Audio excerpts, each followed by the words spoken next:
Hey Moon lovers, welcome to another episode of All Things Moon, Lunar Wisdom for Everyday Life with myself, Kelly Jones. And I have been the queen of procrastination today. We have a full moon in Gemini at 9 o'clock this morning, which has, had me acting like the twins today. This morning I woke up in a full moon mood, a little bit emotional, a little bit fiery. Look at the hair. And, my Sagittarius fire, because the sun is in Sagittarius, was coming out this morning. And this evening, I'm much calmer. But I have been procrastinating because I keep finding things to learn about today. I've been very distracted by learning new things, coming across new things, and that is such a Gemini thing to do. Mind flitting around, and Gemini represents learning and education and knowledge. Unlike Sagittarius, that represents wisdom and higher, longer, sort of bigger picture learning, Gemini likes to learn details and information and short courses. And I actually downloaded a little short course today, which I came across via an astrologer who mostly does Vedic astrology, which I don't know an awful lot about. I'm always willing to learn more and open my mind. But he actually had a course on about watches and wealth. And people that don't wear a watch not being wealthy. And I was like, oh, I don't wear a watch. One of the reasons I don't wear a watch is because I'm one of these people that can't wear a watch because it changes time when I wear it. My electricity in my body seems to affect the watch, and it never stays on time. So I'm not sure if anyone out there knows anything about that, or if you've experienced that. But that's why I don't wear a watch. But I am willing to listen to other people and their discoveries. So I've been doing that today, and I've signed up for a few things recently.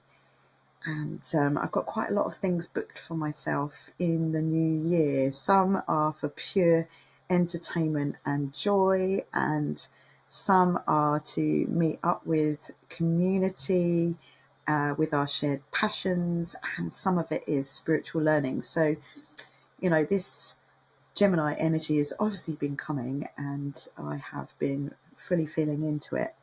So, a full moon in Gemini today. I'm in the UK, so that was at 9:01 a.m. this morning. And also Mercury station direct today. So Mercury is going to be moving on again, starting to move forwards very slowly from today. But we could probably safely say that it's not really until after Christmas that it really is back at full speed again. So I would say, be aware of the shadow phase of Mercury when it stations either to go retrograde or to go forwards again, because that's when I have explained it many times in lots of podcasts about when a planet comes into retrograde. I describe it like a tanker coming into port. When it slows down, it's huge. It creates big waves as it's slowing down and arriving, and also when it starts to move and leave again, it creates those big waves. So we could experience some of the effects of Mercury, the trickster, a little bit stronger than maybe we have done for the past few days. So, if you've got any Mars retrograde stories, any Mercury retrograde stories, remembering that Mars is still retrograde in Leo at the moment, working his merry way back to the sign of Cancer in January, which I talked about last week. So if you've got any stories you wish to share, then please do message me, because it's always much better to have other people's examples rather than just my own. although Spotify has decided that my creator personality is that of the storyteller. So my little story for you today in relation to Mars being retrograde in Leo, and also Venus having just moved into the sign of Aquarius. So, as you know, if you've been listening, my partner Tom, his sun is in Aquarius, and he is a gardener, and he was at work on, what day was it? On Thursday. Yeah, it was on Thursday. I don't know what day we were on, but anyway, yes, it was on Thursday. And I was at Studio Libra. No, it was Friday. Yeah, it was Friday. I had been teaching at Studio Libra, and I was sitting having a nice cup of chai and sitting on my laptop, relaxing, nice and peacefully, and I got a message from him saying that he and Charlie had had an accident at work. So Charlie is a fellow gardener, and they had hired some extremely tall ladders, and Charlie was working on the top of the ladder and Tom was at the bottom of the ladder, and Charlie was using a hand hoe to remove ivy from the apex of the roof of this house. And for whatever reason, suddenly he dropped the hand hoe, and it's quite heavy, and it came down and it hit Tom smack in the face here and in the head here, and very, very luckily not in his eye, although he has got a little bit of a bruising around his eye. It cut his cheek wide open here, and it cut his head open here. So in relation to Mars being retrograde in the sign of Leo, Mars is a planet of action, and when he's retrograde, maybe it represents inaction. So obviously this particular situation, this accident, has caused them to stop their action of working. But also Venus is in Aquarius and Tom is in Aquarius, and Venus represents beauty. You know, it's to do with how we look, how beautiful we are. And isn't it interesting that he has been cut on his beautiful face, and Mars, one of the things that it represents is cutting and severing. And so he literally, as Venus moved into Aquarius, Mars is retrograde in Leo, he gets cut, which causes him to stop his actions on his beautiful face. Luckily, with all the magic potions that I make at home, so for anybody out there, so a lot of people would have gone straight to A&E, to the hospital, to accident and emergency, to have stitches and to stem the bleeding because there was a lot of blood. But having experienced having some accidents at work before, Tom was prepared and I'm prepared at home with our plant-based holistic first aid kit. You know, if he really had needed to go, he would have gone, but he was pretty confident that we would be able to deal with it ourselves. So, and to not waste time for people that really need it in the hospital. So what I did is I made a poultice using plantain, which is plantain, the leaf. It's the plant that grows in everybody's gardens. Most people think it's a weed, but it's an amazing magical medicine. And I used that, and it's an antiseptic, and it also helps to heal the cells in the skin. And so I made a poultice, so I powdered it up in my NutriBullet and used some boiling water to mix it into a paste, and we used some surgical pads to hold it on with some surgical tape, and we put that on there for a few hours. We changed the dressing a couple of times, and then we use some steri strips to help keep the wound closed up. And he is already today talking about how much it's itching, because the itching is a sign that it's healing. And I don't think he's hardly going to you're hardly even going to be able to notice it once it's healed. So pretty amazing. But yeah, I thought I would give you that story as, unexpected things that can happen during these energies. And, for quite a long time now, he's really been needing a rest. He's been working too hard. So it has stopped him from going to climbing. He's off to have a massage this evening instead. So, sometimes these things come along in painful ways, but to help us out, to make us sit down and do nothing and take care of ourselves and of each other. So what else have we got going on? During the week, we had Venus opposition to Mars. Don't know if anyone experienced that whole yin-yang opposition going on. And today also, because the moon is full in Gemini, also we have Jupiter still in Gemini. And Jupiter has been in the sign of Gemini since May the 25th and is currently still retrograde. So it's another planet that's retrograde, which, as I've said before, means it's closer. So if you go outside and it's not cloudy and you look up in the sky, you should be able to see Jupiter shining the brightest out there as the evening star. So last night we had a fantastic little Christmas festive gathering at the yoga studio where I work, Studio Libra, and India had arranged for us to all make gingerbread houses. And I'm not quite sure where all of this is showing up for me today, in what house, but it's definitely not my house building section.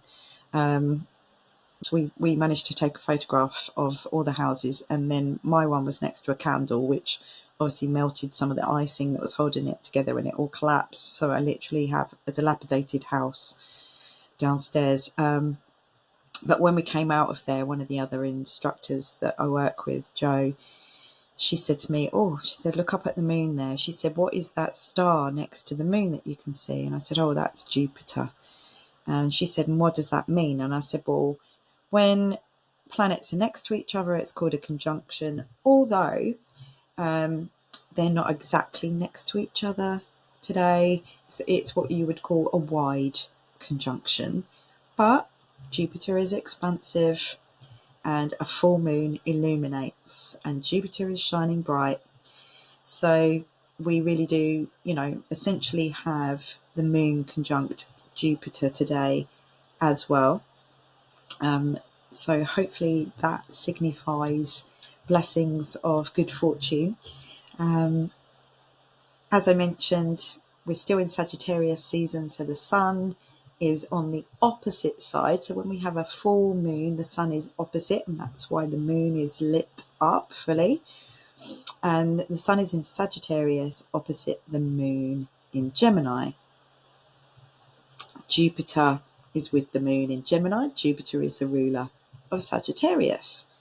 Mercury is in Sagittarius, the ruler of Gemini. So we still have that sort of opposite thing going on.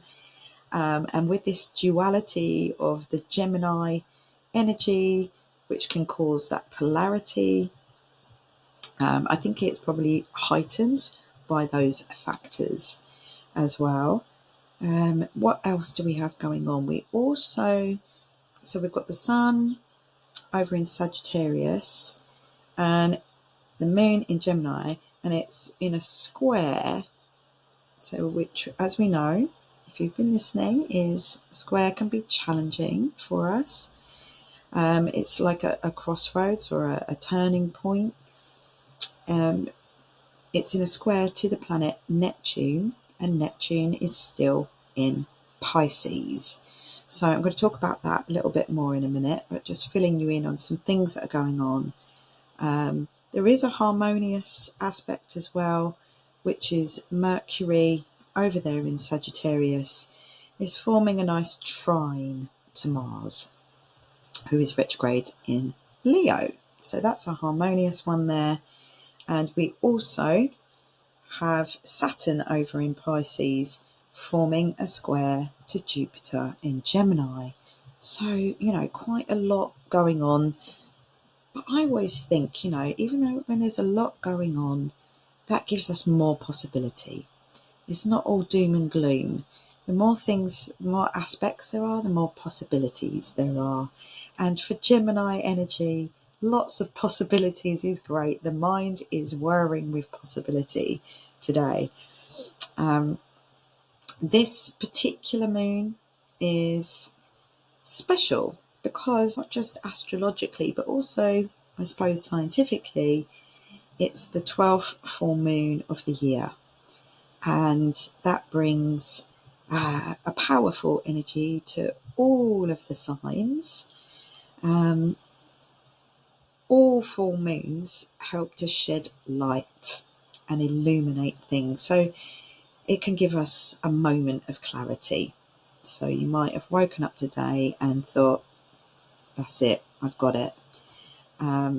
Although with this square to Neptune, the planet of fogginess and illusion and delusion, it could, make that clarity maybe not so clear for all of us, depending on your birth chart and where it all falls for you.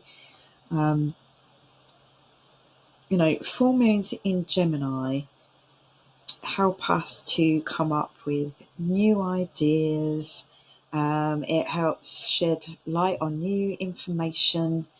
It might bring up important news as well. And with this Mercury turning direct, you might find that important news might not become clear today with this square to Neptune, but as it starts to move forwards, the planet of communications, you might find that news, that important news, that clarity becomes clearer as we move away from this full moon today. So it doesn't always necessarily happen right in this moment, but it could. So, let me know if you've had any moments of epiphany and clarity today. So the planet of communication and Gemini, Mercury and Gemini are all to do with communication and the mind.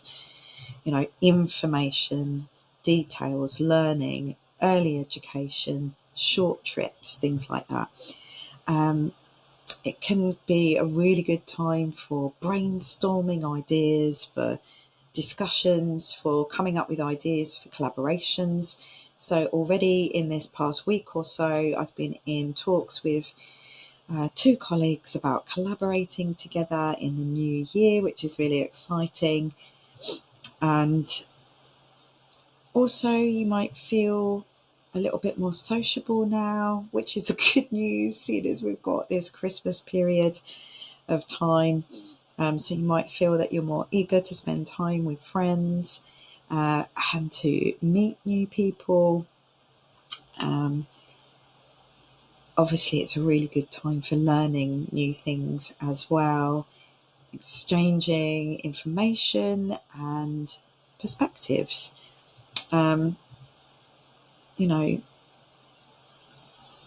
It's a really good time as well I'm going to talk about some of these energies that we've got going on, but it's a really good time to sort of not be a know-it-all and assume that you know everything. And it's a really good time to adopt the mindset of a beginner, that I know nothing at all. I'm willing to be open to the fact that I don't know everything, and I'm willing to be open to learning new things and other perspectives. And one of the things about this moon is because of this alignment with Sagittarius. So you've got Jupiter the planet of wisdom, and Mercury over there in Sagittarius, the communication. Sagittarius loves to tell the truth, so this really is a truth teller moon.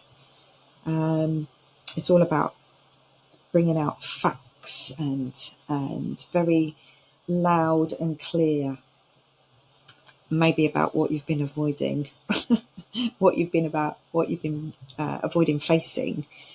And because we're coming up to the end of this year as well, it's a really good time to sit down and think, what don't I want to repeat next year?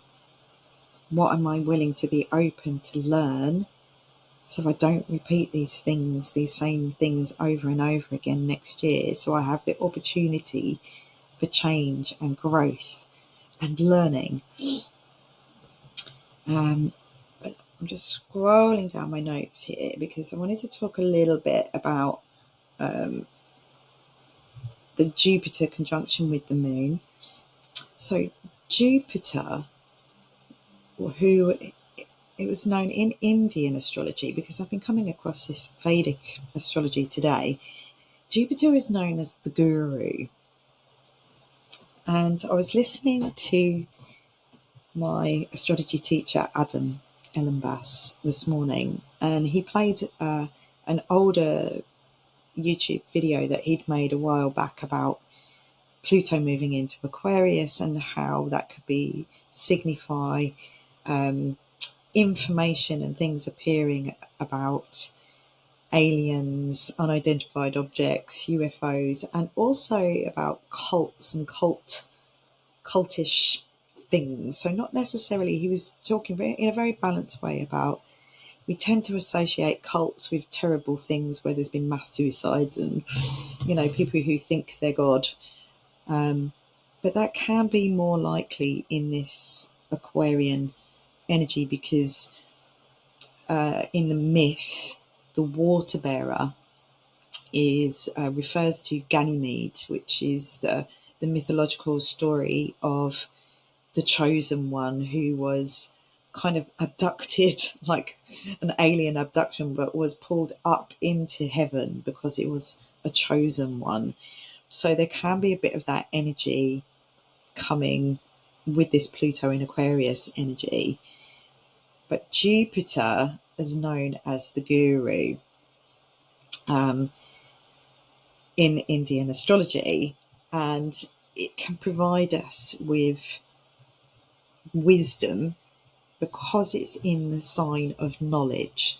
Because, sometimes we can know a lot, but it doesn't necessarily make us wiser and more experienced. But Jupiter being over here in the sign of knowledge and learning can help us to gain the wisdom from our learnings. To learn from the valuable lessons, to help us maybe have more perspective. What's the word that I want? Discernment of how we perceive and understand and separate things into different meanings. So Jupiter can also, being in this sign of Gemini, this energy can help us be maybe less know-it-all, being self-righteous, if you like, less hypocritical. And because that Gemini energy, it can be hypocritical, that it's this and that, but can also be about accepting that there are two truths, that there are opposites. Opposites exist. They do. There is such a thing as Sagittarius and Gemini energies. There is Jupiter and Mercury energies. These opposites exist. And how can we bring them together and make it more whole and, less dogmatic, shall we say, and accepting the paradoxes of life. So I wanted to sort of share that with you because I'm going to give you a journaling prompt, and that journaling prompt, let's find it for you. Let's scroll down. I'm just on a mention before I just jump to that. Venus in Aquarius. So to me, that says radical love. Yeah. Will it change the way that people do dating? Venus in Aquarius is going to be there right until the 2nd of January. Remembering that Aquarius is about progress and the chosen one. And Venus is about love and relationships. Venus in Aquarius could suggest a little bit of aloofness, or a slight feeling of iciness in Aquarius. It could feel like that in partnerships, but Venus obviously has a nice warm side.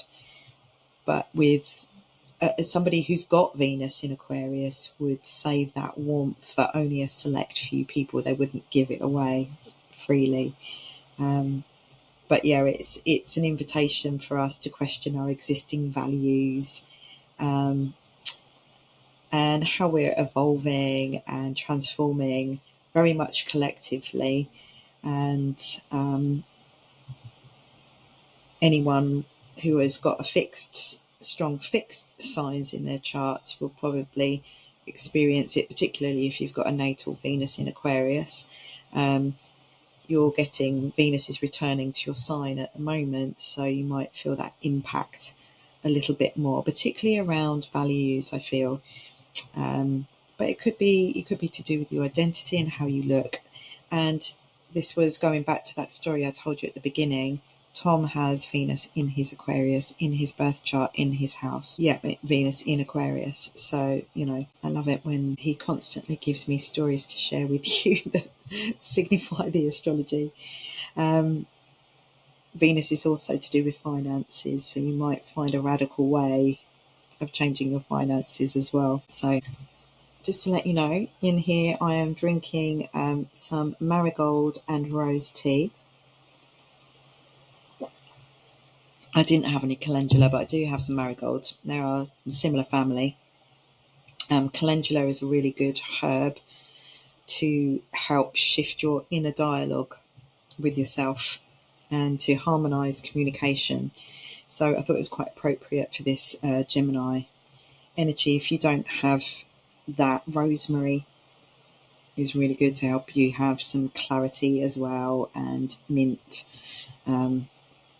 So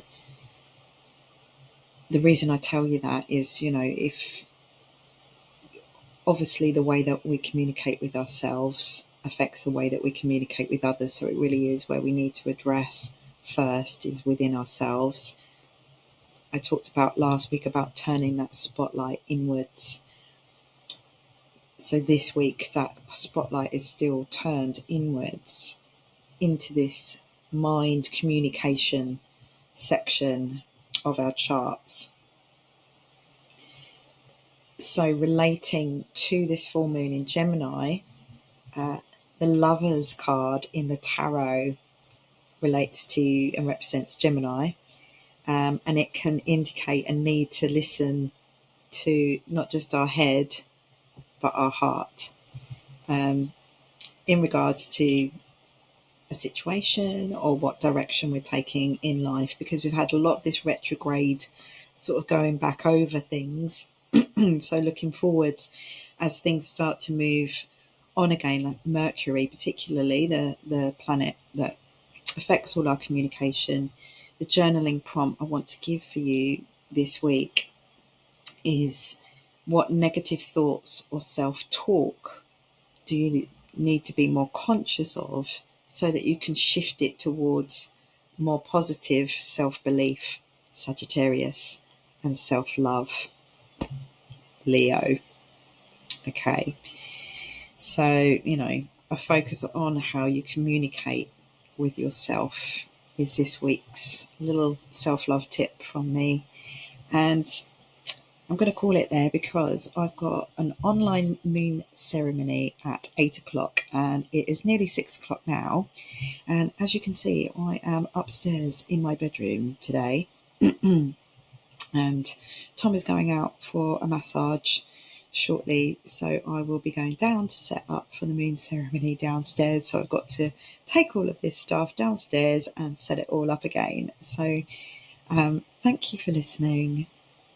Be wonderful if you could share some of your stories with me, and if you give me permission, if you share your stories with me with your permission, I'd love to be able to share some stories, without any details of who you are, but just some stories that have come from others other than just myself. And in the new year, I'm going to be looking at doing some interviews with people to spice this podcast up a little bit. So if you've got any sort of requests and anyone that you'd love for me to endeavour to talk to, or any subjects that you'd like to learn about and hear about, and let me know that as well. And I'm going to say farewell for now, and I will see you all next week.